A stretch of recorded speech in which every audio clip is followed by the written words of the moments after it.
Hi, teacher friends. It's Heather Hartley from World Right Learning Group. I'm here to say hello to you and help welcome you back from spring break and also get you ready for those milestones. Now, I know that you've needed a hack ELA teachers for Georgia and, of course, tests coming up for the American Literature and Composition. We talked in a past couple videos about what your students can expect to see on days 1, but now we want to talk about 2 and or 3. So on day 2 or 3, probably 2, the students are going to see a narrative. And what that means is, in our lingo, we know a narrative means students are kind of writing a story. However, on Georgia Milestones, students are tasked with having to do a little more than that. And that would be that they have to read a literary or an informational passage. And there can be 2 that they have to read.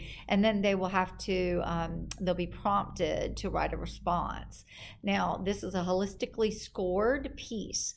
So the students must include the source material, be it the informational, literary, 2 pieces, whatever it is, and they will be clearly directed in the prompt what to do. Now, here's the hack part. You have to teach your students not just content, like what does that mean, like what are we supposed to do, what a narrative is, what's involved with the narrative. Well, we know that technically we're talking about telling a story. What does that technique look like? They're including dialogue, sensory language, and details. And they've established a setting and characters so that everything is organized so we understand the sequencing of events. Also, in that holistically scored piece, students must they have to demonstrate their ability in language usage and conventions.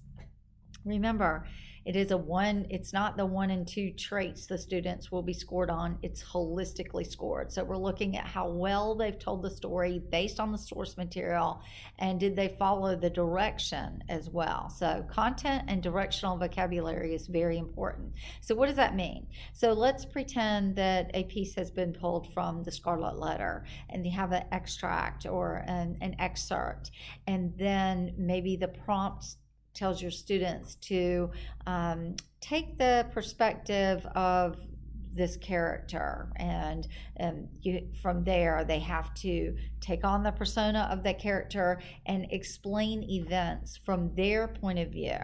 Or perhaps they have to write a diary entry, a journal entry from some of the days and with the events that have occurred in that extract. So it's very important that we help our students, teach them how to respond based on source material, number 1, but number 2, the direction that they are given. So they might have to continue the story.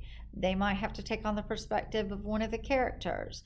They might have to write a journal entry, which would be in first person, as if they were the character. These are things that some of the students may not be comfortable with doing because they've never had to do it before. So your hack today is to practice between now and the end of April or the 1st of May, when your students will be taking this test. I'm asking you to please practice. State of Georgia has done a really good job in their website.